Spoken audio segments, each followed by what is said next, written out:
crazy to me that my job consists of social media, of posting videos online for other people to see. Because growing up, this wasn't really a career path that people would take. It was always going into a school, graduating high school, getting into a college, getting great grades, and then applying for jobs with your resume and maybe making $30,000 a year by being a coffee boy for somebody, and it's some sort of a pawn of a system. That was what people were taught to do growing up. And I never really understood that. And now that social media is my job and I'm here sitting at my desk recording this video, talking into a microphone to you guys out there watching, whether you're on your bed, if you're on a school bus, if you're in school, if you're out of school, if you're at a gym, wherever you are in the world right now listening to this, this is what I do. And I never saw myself in this position, and I never thought social media would come as far as it has, and I think it's an awesome tool, and I think that it could be used in a great way. But there's also a lot of negative things in social media that I see in this day and age, and a lot of it also stems from what I saw in the past as a kid growing up, and that was the people who had doubt in themselves and wouldn't be able to believe in what they could achieve, and then putting that out there for others. So social media could be good as a positive tool, and it could also be used as a negative tool, and I see it a lot because I'm always examining what people are saying and what they're doing and what they want to see, because I think that's really important with what I do. And one thing that I see a lot is negativity. And not just negativity, but people who have self-doubt and are self-conscious about themselves in some way, and then they try to take that out on other people who are pursuing something. So for me, I remember 2 years ago when I decided to start making YouTube videos, or a little under 2 years, I told myself, you know, I'm gonna hit 1 million subscribers. Why not? Like, if I don't believe I can't do it, then I'm never gonna be able to do it. And I remember tweeting about it, saying I'm gonna hit 1 million subscribers and I'm gonna work very hard. I'm gonna do the best I can to get as far as I can. And people would laugh at me and say, Doug, are you crazy? Like, you really think you could do that? And I said, of course I think I could do that. And the reason why I believe that is because I wasn't ever the best in what I did. And whether it was basketball or football or Call of Duty, I was never considered the best. But in all three of those things, I had a passion for them. Call of Duty just so happened to be the thing that I took the most of, and I spent the most time on. And it just got to a point in my life where I sacrificed so much for this game, my friends, my grades, my family, and everything, my social life, that I knew that I was so deep in this that I had to get something out of it. I couldn't just walk away with nothing. I had to keep going. I had to keep pushing. And eventually, when I got those first tournament wins, I told myself, if there's anything that I want to get in this world, I could get it. I could achieve it. I just got to go out and do everything that I can to get it, and not make excuses, and learn from my mistakes and take criticism, and I'll be able to go anywhere I want in this world.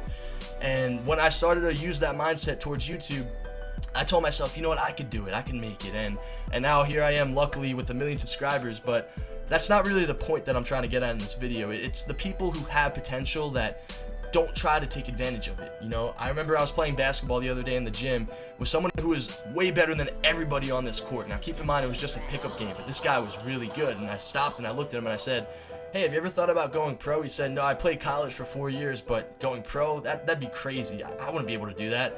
And I looked at him and I said, why not, man? Why couldn't you go pro? Because he was tall, he had the physique, he had the speed, he had everything that I thought you needed to be a professional basketball player. And he just said, I'm just not good enough. And I just would never accept that. I would never think that I'm never not good enough in whatever it is that I'm doing. If I spent my whole life playing basketball, I would never make an excuse saying that I'm not good enough, because I'm a human just like anybody else in this world who's going out there to do something. If you take the best basketball player right now in college, his name is Ben Simmons. He's 6'10". He's a freak of nature. He was just naturally gifted to play basketball, and that happens sometimes. But there's also people, I'm sure, in the NBA that weren't naturally gifted, that maybe had some self-doubt about themselves, that maybe were picked on. I know Michael Jordan didn't make his high school basketball team, and he ended up being the greatest, or arguably the greatest player of all time. So if you envision yourself having success, as long as you put in the hours and the work for it, you can do anything you want. Chris Paul's 6 foot tall in the NBA right now, and he's one of the best players, and I'm sure he wasn't always good at basketball when he first dribbled a basketball. You guys understand what I'm trying to say here? This is just one example that I'm using now. You could achieve any level of greatness that your mind desires in this world. You could run a marathon. You could sprint a 40-yard dash in 4.5 seconds. If you do the right things, if you treat your body the right way, if you take care of your body, if you diet, if you train the right way, if you work out, you do cardio, or whatever it is, if you want to study to be an astronaut. That was another thing I wanted, being an astronaut growing up. You need to get crazy grades, get into a good school, and get lucky. I'm sure you can do it. Anything is possible if you put your mind to it. So the next time you make a mistake, if you get a bad grade on a test, if you get turned on in Call of Duty like I do all the time, or if you make some sort of a problem and you feel bad about yourself and you feel like you just messed up and you don't know what to do, think about why that situation happened. Think about how much you prepared for that specific thing.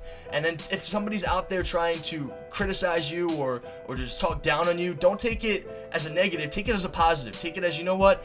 If I was doing it right, maybe they wouldn't be saying something wrong, and maybe I could do something better about it. Maybe I could improve, and just beaster on that in your head. Just think that you could always do better. You could always work harder, because if you have that mentality, if you have a good mindset, you could accomplish anything. So what are you gonna do about it? Are you gonna apply yourself and work harder? You guys gotta let me know in the comments down below. Tell me what your dream is. Tell me where you want to see yourself in 5 years from now, and keep me updated on your journeys, because if I could do it, you guys could do it too. And it's just really important that I just spread that message out to you guys. So hope you guys enjoyed watching this video. Drop a thumbs up if you enjoyed, and that's it for today, guys. Hope you guys all have a great day. It's been your boy Doug Censor Martin, and I'm out, guys. Peace.